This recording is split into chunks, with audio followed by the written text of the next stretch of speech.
अली एक दयालु और जिज्ञासु लड़का था जो एक छोटे से गांव में रहता था। एक दिन वह अपने प्यारे गधे मित्तू के साथ पानी की तलाश में निकला ताकि गांव के लोगों की मदद कर सके।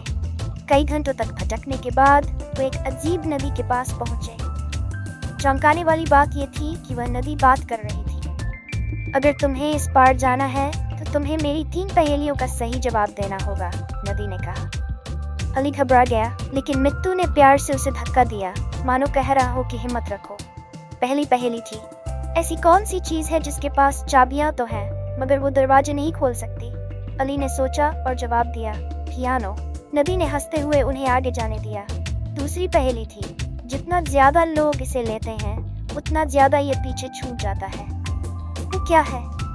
अली ने जल्दी से कहा, कदमों के निशान। आखिरी पहेली थी, मेरे पास शहर है मगर घर नहीं, जंगल है मगर पेड़ नहीं, नदियां हैं मगर पानी नहीं, मैं क्या हूँ? मित्तू जोर से रेंका और अली को जवाब समझ में आ गया, नक्शा। नदी जोर से हंसी और एक गुप्त रास्ता खुल गया जो एक सुंदर नखलिस्तान ओएसिस की ओर जाता था। अली और मित्तू गांव लौटे और सबको ताज़ा पानी लाकर दिया। वे गांव के नायक बन गए।